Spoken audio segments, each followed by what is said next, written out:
Assalamualaikum warahmatullahi wabarakatuh. Adik-adik senantiasa sehat walafiat ya, Bapak doakan.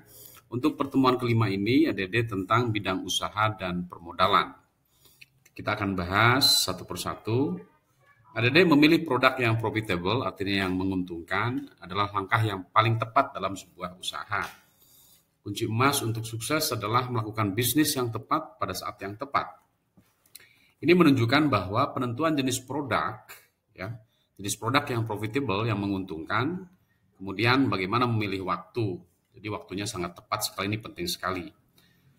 Jenis usaha, adik-adik. Jenis usaha ada berapa macam jenis usaha ya?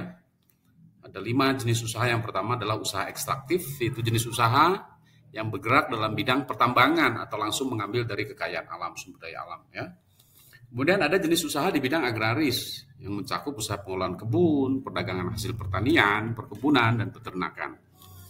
Ada juga jenis usaha industri yang dapat dirinci ke dalam bentuk berbagai jenis komoditi. Ya, komoditi yang dihasilkan dan besar kecilnya usaha yang dihasilkan. Kemudian ada juga usaha perdagangan yang menurut besar kecilnya usaha dari berbagai komoditi yang diperdagangkan. Kemudian yang terakhir adalah jenis usaha jasa. Ini menyangkut pelayanan jasa kepada customer atau konsumen. Beberapa bidang usaha, yang pertama adalah bidang usaha konsultif ya, untuk kalangan yang ekstrovert dominan ya. Bidang usaha ini lebih sesuai pada bidang-bidang yang memungkinkan mereka berada pada posisi sebagai pemegang kendali ya, dominan ekstrovert ya, keluar ya, bagaimana dia bisa berkomunikasi dan berinteraksi.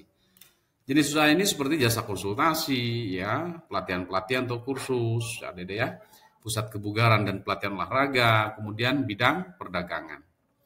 Kemudian ada bidang usaha kelompok services atau pelayanan. Kelompok ini termasuk kelompok yang ekstrovert kepribadiannya, berbeda dengan kelompok konsultif, ya.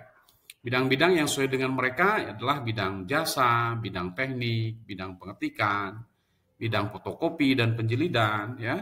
Bidang sablon pesanan, perbengkelan, kontraktor atau jasa perbaikan bangunan, ya, rumah kos, salon kecantikan dan spa, maklar dan lain-lain.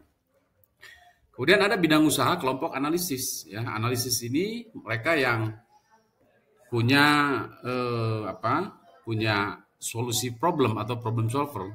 Bidang usaha ini misalnya jasa terjemahan, ya, translate atau jasa reparasi, ya. Kemudian karya intelektual dalam bentuk tulisan misalnya, perancang busana, desainer ya, binatu atau laundry, jasa penjahitan. Bagaimana adik-adik cara memasuki bisnis? Pertama, kita harus melakukan rintisan usaha. Ya, kedua kita bisa membeli perusahaan baru, perusahaan yang sudah ada. Ya, menurut Zimmerer ada hal kritis untuk menganalisa perusahaan yang akan dibeli. Pertama, pertimbangan untuk membeli sebuah perusahaan. Pertama, alasan pemilik menjual perusahaan harus diketahui oleh kita, apakah perusahaannya memang mau bangkrut atau memang perusahaannya sedang terlilit utang atau memang perusahaannya lagi naik daun tapi mau beralih ke usaha lain pemiliknya. Kemudian apakah potensi produk dan jasa yang dihasilkan punya perspektif atau tidak, ya, peluang bagus ke depan, aspek legalitasnya, ya, berbadan hukum atau tidak, kondisi keuangan perusahaan seperti apa, ya. Kita harus tahu kalau kita membeli perusahaan. Atau sistemnya dengan waralaba atau franchising, ya, kerjasama dengan manajemen yang sudah stabil gitu ya. Jadi dalam waralaba ini dikenal dengan istilah franchisor, perusahaan induk, perusahaan yang memberikan lisensi, ada franchise, perusahaan yang diberikan lisensi. Jadi kita memakai manajemen orang lain. Nah, ide usaha dari imitasi. Yang pertama adalah kreatif adaptor, pengkopi ide kreatif.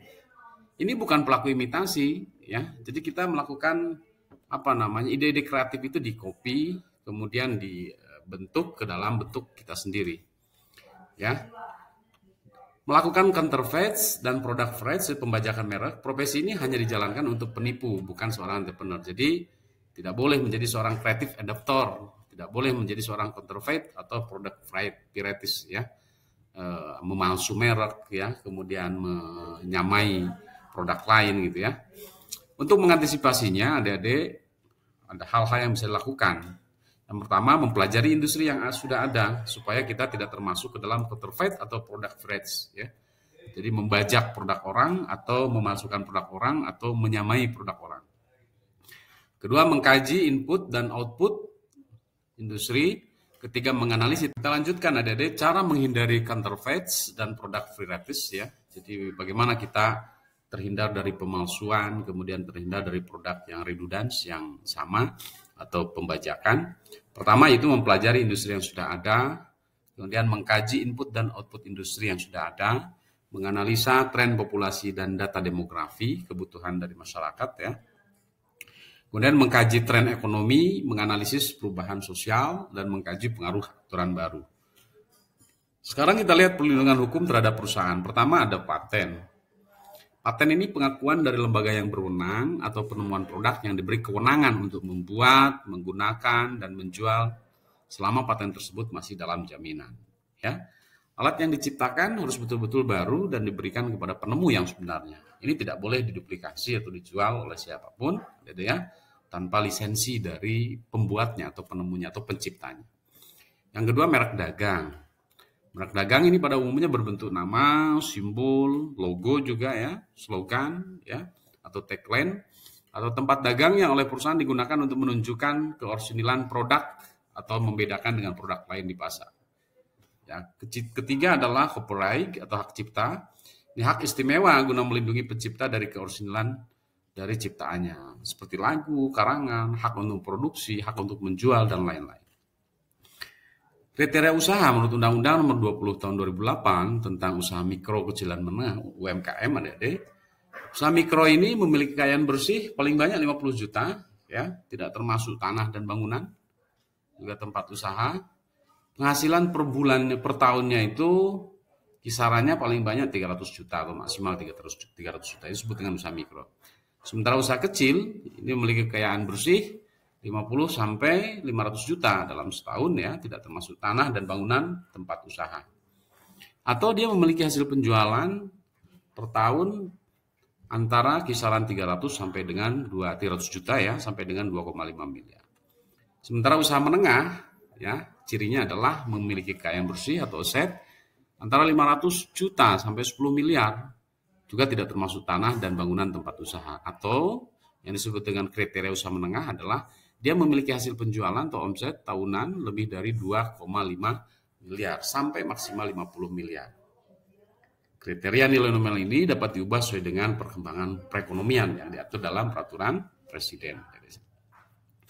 Bagaimana cara memperoleh modal? Ya, modal itu sendiri adalah untuk mendirikan atau menjalankan suatu usaha yang diperlukan. Tentu perlu sejumlah modal dan tenaga.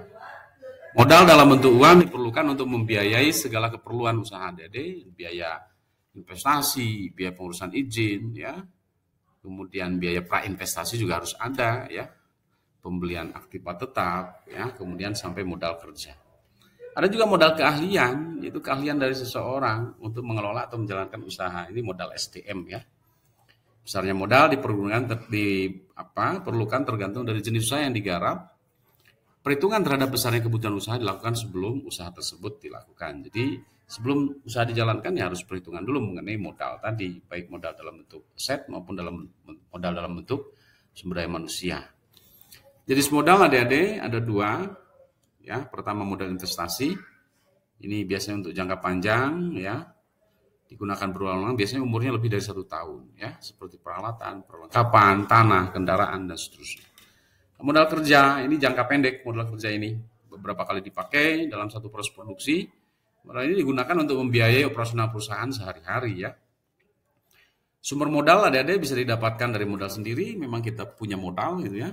Modal asing ya dari luar perusahaan kita, bermitra dengan perusahaan lain.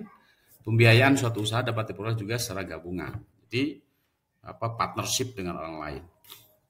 Untuk memperoleh modal usaha diperlukan sebuah perhatian yang serius. Pertama adalah tujuan perusahaan. Yang kedua, masa pengembalian modal. Yang ketiga, biaya yang dikeluarkan. Yang keempat, estimasi keuntungan. Nah, modal sendiri ini adalah modal yang diperoleh dari pemilik perusahaan langsung. Jadi dia sendiri yang mempunyai modal. Keuntungannya menggunakan modal sendiri untuk membiayai suatu usaha. Jelas. Ya, kelebihannya jelas kalau modal sendiri tidak ada biaya, bunga atau administrasi, tidak bergantung kepada orang lain, tanpa memerlukan persyaratan yang rumit, kemudian tidak ada keharusan pengembalian modal. Kekurangannya memang jumlahnya terbatas karena modal sendiri perolehan relatif lebih sulit dan kurang motivasi. Cara modal asing, adik-adik, itu pinjaman. Ini modal pinjaman ini modal yang diperoleh dari pihak luar perusahaan, yang diperoleh dari pinjaman atau kredit ya adik-adik ya. Penggunaan modal pinjaman ini untuk membiayai suatu usaha yang akan menimbulkan beban, tentu dalam bentuk bunga, ya, ada biaya administrasi, ada biaya provisi dan komisi yang besarnya relatif, ya, tergantung peraturan dari pinjaman tersebut. Sumber dana modal asing dapat diperoleh dari pinjaman dari perbankan, ya, swasta, pemerintah atau perbankan asing.